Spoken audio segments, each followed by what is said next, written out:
L'Afrique, avec ses réserves d'or, de diamants, d'uranium et j'en passe, est certainement le continent le plus riche de la planète. Et pourtant, la moitié des gens les plus défavorisés du monde vivent en Afrique subsaharienne. Alors ça va pas vous plaire, hein. Mais la France n'y est pas pour rien. Stop! Il y a des sujets dont on peut pas parler, et d'autres, il vaut mieux pas. Ah bon? Comme lequel? Par exemple, le conflit. La barbe! La France est un des pays les plus riches du monde alors qu'elle n'a quasiment aucune ressource sur ses terres. Pourtant, la plupart de nos entreprises comme Areva ou Total vendent de l'énergie. Alors je vous le dis tout de go. C'est un putain de hold-up! Si les pays d'Afrique vendaient et exploitaient eux-mêmes leur production, ils deviendraient les rois du monde! Alors comment on s'y est pris? C'est très simple. Au début de la décolonisation, on a placé des pions à la tête des pays pour servir nos intérêts. Et le jour où ils sont plus d'accord... Bon, monsieur le prince président Bandigou, on vient de découvrir du coltan dans votre pays, j'ai une proposition à vous faire. Je vous propose d'exploiter ces mines à votre place, qu'est-ce que vous en pensez? Mon pays est un pays libre, qui s'est affranchi de tous ses anciens colonisateurs. Je vous propose un contrat sur 100 ans, non renégociable, mais en échange, une belle valise de billets. Ces richesses appartiennent à mon peuple. Il revient à nous seuls d'exploiter ces mines et d'en faire nous développer à la hauteur de nos richesses. Le Caponeria est mon pays et je le gère comme je veux. Attendez, monsieur Tombouctou, si vous êtes ici, c'est grâce à nous. Vous seriez pas le premier dictateur qu'on renverse. On est d'accord avec ça ou pas? Vous voulez vous retrouver dans Paris avant des petites tours Eiffel à la sauvette? Attendez, va pour une concession sur 100 ans. Par contre, je garde 5% des profits pour moi.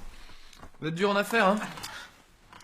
J'ai pas HEC. C'est pas vrai, moi aussi. Voilà, petite signature ici. Eh ben c'est parfait, ça, monsieur Boubou, les bons comptes font les bons amis, hein, vous savez ça. Ah, vous revenez quand vous voulez. Et quand les colonies ont voulu devenir indépendantes, on leur a dit ok, mais vous nous payez une taxe coloniale. Du coup, les anciennes colonies ont commencé leur indépendance avec une putain de dette envers la France. On leur a mis à l'envers dès le début, hein. C'est le cas d'Haïti, première colonie indépendante qui a complètement été ruinée par cette taxe. Oh yeah, maintenant! Mais vous êtes qui? Je suis le chevalier Bertrand Floutard et je viens acquérir vos impôts pour le seigneur.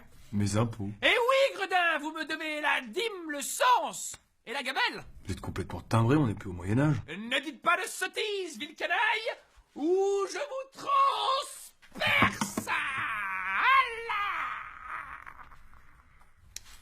Bon, on fait quoi? Bah, je vais appeler les flics.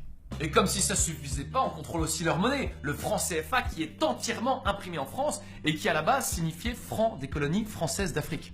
C'est de bon goût les mecs, c'est de bon goût. Bon alors qu'est-ce que je peux faire pour vous? En fait, voilà, on aimerait sortir du franc CFA. Je comprends pas. On aimerait avoir notre propre monnaie, pas la Banque de France, quoi. Mais ça d'accord, mais pourquoi?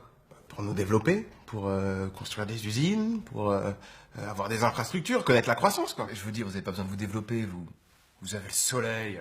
Eh, c'est quand même bien le soleil. Écoute-moi hein. bien, il est où mon argent? Tu vas me rendre mon argent tout de suite. Tu veux que je te gifle?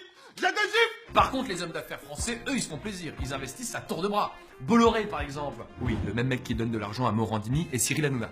Un garçon plein de qualité. Et ben, ce gars-là possède tous les ports de France-Afrique. Du coup, dès qu'un bateau entre ou sort, le mec se rince. Alors les gens qui pensent qu'il y a trop de noirs en France, faudra pas oublier qu'on est bien content d'avoir de la lumière, du chauffage et de l'essence pour aller bosser. Parce que le jour où on perdra nos privilèges, ce sera peut-être à nous d'essayer d'aller vivre chez eux.